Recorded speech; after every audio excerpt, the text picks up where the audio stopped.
My friend and I always used to walk through a wonderful, spacious park when we were younger. It was full of tall trees, and it was very nicely maintained. In this large park, there was an abandoned mansion. I can't really say how long it had been there, but on that day, the front door of the mansion was wide open. The two of us decided to check out what was inside the place. As we inched through the door, the very first thing we noticed was that the mansion's floor was littered with crumpled up pieces of paper. We looked at each other and observed that there was no furniture, nothing except for those wrinkled balls of paper. The mansion had 6 rooms on its main floor, and every room we entered bore more and more scrunched up pieces of paper.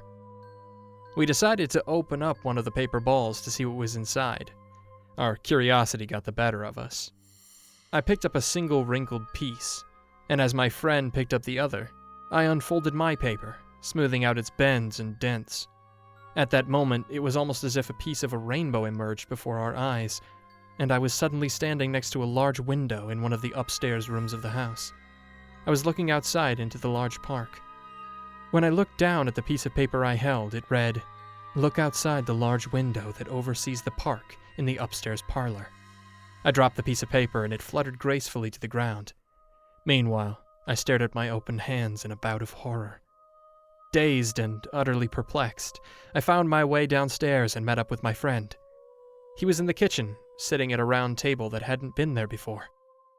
Where did that come from? I wondered. My friend stared at his open paper and reread the words several times before he looked at me and turned the page my way. It said, "Go to the kitchen and sit at the round table." We stared at each other for a few moments, vaguely afraid, but then we began to chuckle. Within seconds, we were laughing our heads off, marveling at our newfound game.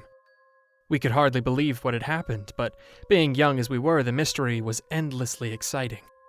We decided again to open another scrunched-up piece of paper. As we opened up the crumpled papers on the floor, we experienced the same sudden flash of rainbow colors, but this time I ended lying down in a field behind the mansion. When I peered onto the paper in my right hand, it read, "Lie down in the field behind the mansion." I giggled uncontrollably. After a few minutes of running around the house, I found my friend collecting multiple balls of paper in his arms, eager to experience more of these strange, exciting phenomena. We both got the gist of what was happening at this point. We had no idea as to how it was possible, but we decided to have more fun with it. The supernatural always had a way of captivating our hearts. After a few more run-throughs with these strange mini-teleportation devices, I began to feel apprehensive. I wondered if, at one point, I would be placed somewhere I didn't want to be, or I'd be made to do something that I didn't enjoy. We continued, though.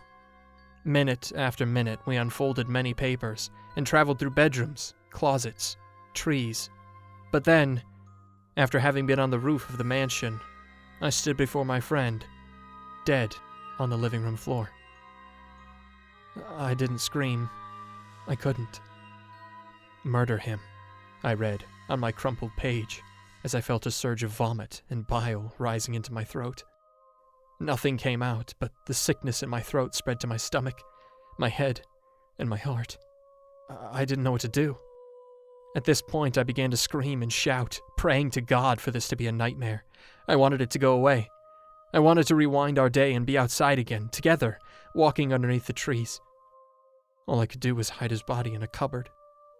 I willed myself to be calm, and I hesitantly unfolded another paper in the hopes that the problem would correct itself.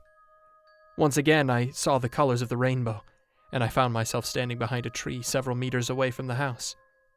I could clearly see the front door, and within a few instants, I saw both myself and my friend walk through that door. I began to wonder if I'd died, or if I was having an out-of-body experience. I looked at the sheet in my hand, and the only words scrawled upon it were, "Time will repeat itself, and a paradox will take place, and it will be allowed." That gave me an idea. In my pocket remained the paper that made me kill my friend. Without looking at it, I crumpled it back up. Quietly, I followed my other self, who had separated from my friend as he explored the rooms of the house. As I crept behind him, he turned around very suddenly. Before he could utter a syllable, I forced the paper in front of my eyes, and in a flash of rainbow colors, I was able to kill my other self. The laws of time allowed me to take over my dead self's place in this world, and also because of the fact that it was allowed to happen, as it was written on the second piece of paper that I had on me, which reversed time. It must have control over time and paradoxes, which made me now the new alive and present of my other dead self. I hid my limp, bleeding other dead self in the cupboard in the upstairs bathroom to rot. To my great relief, I heard my friend call my name from downstairs. My friend who managed to stay alive and well. My best friend. When I went downstairs, he greeted me excitedly, smiling childishly and being blissfully unaware of the situation. I pretended that nothing had happened. In a heartbeat, I told him that the house creeped me out and that it would be much better if we left. After that day, we never went near the mansion again. I don't know if anyone saw or heard about anything that happened between us, but I recently heard from another friend that the house had been demolished. And I can tell you with great certainty that while this news was a relief, I dreaded the probable prospect that my corpse was uncovered in the bathroom cabinet.